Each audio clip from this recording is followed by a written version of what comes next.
Hello, Assalamu alaikum students. This is your teacher Azka, and I teach business and accounting to O and A level students. So, as you can see, that in today's video we are going to discuss about the paper 4 variant 1 October November 2024, and we have 1 hour 15 minutes to solve the whole paper. So 15 minutes you should invest in reading the case study, and the remaining 1 hour you should divide the 1 hour on two questions. It means that you have 30 minutes to solve the each question. So this is the case study, as you can see, and we have these two questions. Yes, so basically read the case study by your own. These video sessions are not for the deep dive in the case studies. So if you want me to deep dive into the case studies and you want me to make you understand that how to read the case study and then how to write the questions, so you can take my past paper sessions, but in the free videos you will see the answers straight away. Okay, so in this particular video we have first question, that evaluate the extent to which corporate planning could have prevented the flyaway promotion crisis. So there are promotion crises, and we are going to see that there are different corporate planning strategies. So how one of them could have prevented those promotional crises, now we have to evaluate it. Okay, so first of all, what you need to do, you should write the definition of corporate planning. This is the keyword which we are going to use here. So corporate planning is a process by which an organization formulates strategy, sets objectives, allocate resources, and define its direction to achieve a long-term goals. And it involves the anticipating future trends, evaluating risks, evaluating risks, and making decisions on how to allocate resource effectively to ensure the organizational success. Corporate planning aims to align the organization's internal capabilities with external opportunities and threats. So the first corporate planning will be the market research and demand forecasting. So first of all, as you can see, that you should write the definition for market research and demand forecasting, and after that we are going to see the analysis and further analysis of this. So in DF case, if failure to accurately forecast the demand for the flyaway promotion led to a crisis, and the company expected $10,000 applicants but was overwhelmed with 150,000 applications. The gap between expected and actual demand shows a lack of sufficient market research and demand forecasting. So DF failed to analyze customer behavior to test or promotion on a smaller scale before its full launch. So to prevent this, DF could have utilized tools like customer surveys, data analysis, pilot programs to gauge the potential response. Additionally, researching competitor promotion could have provided insights into a typical response to similar offers, helping DF set more realistic expectation. The second corporate planning is risk management and contingency planning. So first of all, as you can see that I've written the definition, and after that I'm going to analyze and further analysis this point. So DS crisis in the flyaway promotion arose partly because they did not plan for a surge in demand. So when the number of applications exceeded expectations, the company was unprepared to handle the logistics of fulfilling the offer. So this point to a lack of contingency planning and risk management. So DF could have prepared for unforeseen demand for setting clear limits on promotions or creating a scalable response strategy. So for instance, DF could have employed a tiered system for distributing the plane tickets or placed a cap on the number of applications. Furthermore, the company could have allocated additional resources to handle customer complaints and inquiries, ensuring smoother execution in the case of overwhelming demand. The third contingency planning is the operational capacity and resource allocation. I have written its definition, and after that I have given the analysis for the analysis of this point. So DS failure to manage the overwhelming demand from the promotion highlights a lack of resource planning. Company did not allocate sufficient resources to handle the number of applications, leading to customer satisfaction with when many were rejected. So there was no operational infrastructure to support such a large scale promotion. A more effective resource planning allocation strategy could have included preparing for higher than expected volumes by hiring temporary customer service staff, implementing more robust processing system, and increasing logistic support. Additionally, DF could have scaled operations temporarily to match the promotion success, ensuring that all applicants were processed efficiently and fairly. Now we have to discuss some other important measures also beyond corporate planning, which could have important at that time. So, while corporate planning is crucial, there are additional measures that DF could have taken to address this crisis. One such measure is effective communication with customers. Clear communication about the terms of promotion, including the number of available tickets and deadlines, could have prevented confusion and frustration. So DF should have also employed crisis management strategies such as providing compensation, for example, discounts or vouchers to those whose applications were rejected, and thus reducing the negative impact on the customer loyalty. Another key factor is customer relationship management. By using the CRM tools to track customer preferences and behavior, DF could have better personalized their promotions, ensuring that they were tailored to meet actual demand. Now I am going to write my final judgment that which is the best corporate planning strategy. So in this case, risk management and contingency planning would have been the most effective corporate planning strategy to prevent the flyaway promotion crisis.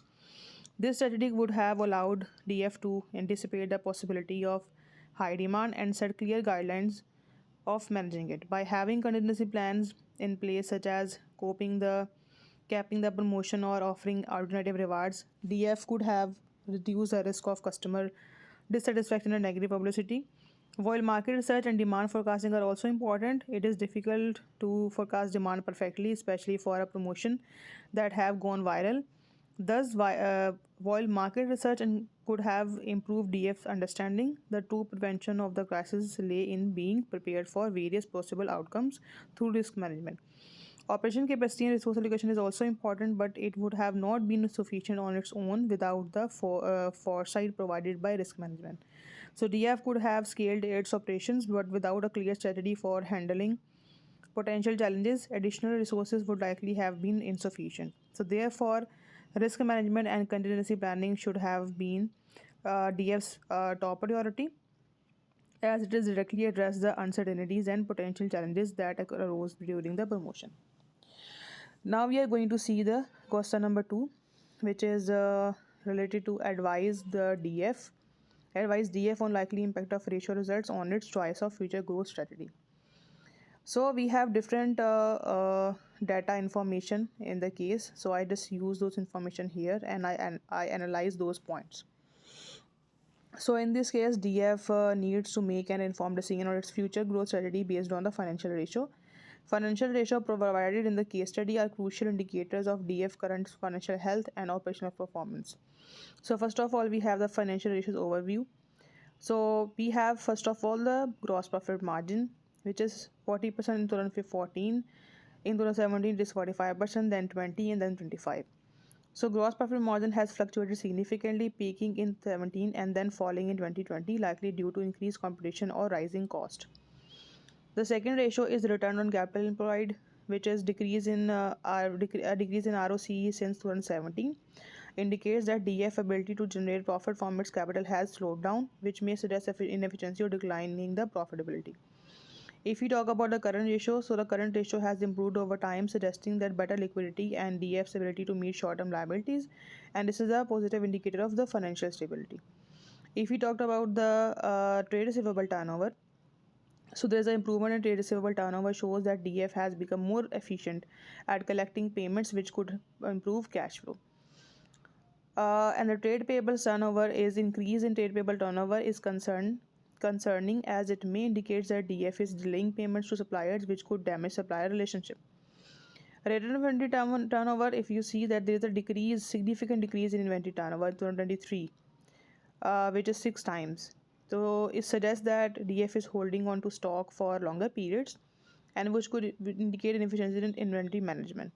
If you see the price earning ratio, so declining in price earning ratio reflects a decreasing market confidence in DF future growth as investors may perceive less growth potential in the company.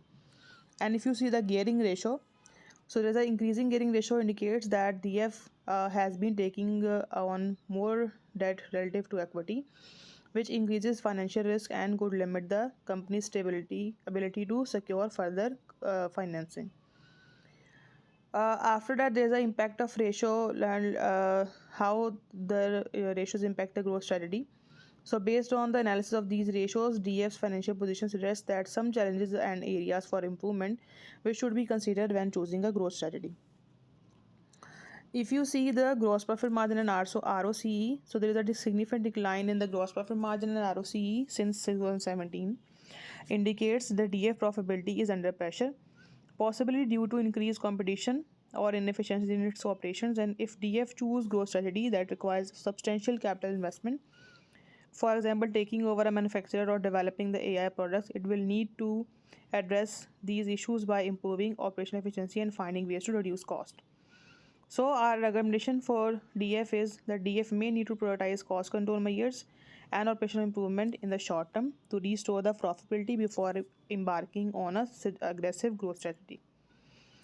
If we talk about the current ratio and liquidity, so there is an improvement in the current ratio over the years, suggests that DF is in a strong liquidity position and able to meet its short-term obligation. This is a positive sign when considering a growth strategy that requires funding or investment.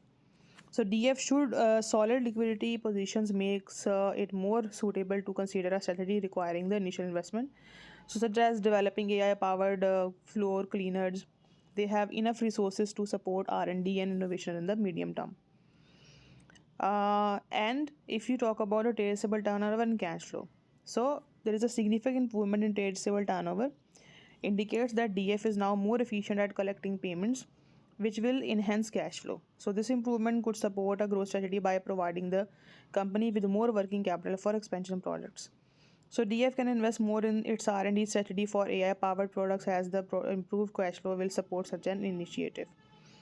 If we talk about a trade payables turnover and supplier relationships, so there is an increase in trade payable turnover suggests that DF may be delaying payments to supplier and which could strain the relationship with key suppliers, and this could have a negative impact on company's ability to secure favorable terms in the future, especially if it's expanded its operations. So DF should address its payment practices and work on improving the supplier relationship. A solid supplier network will be essential if the company wants to scale up operations or acquire a manufacturer. And if we talk about the inventory turnover, so decline in inventory turnover is concerning as it suggests that DF may be holding on to excess stock, which could lead to increased storage and potential write-offs.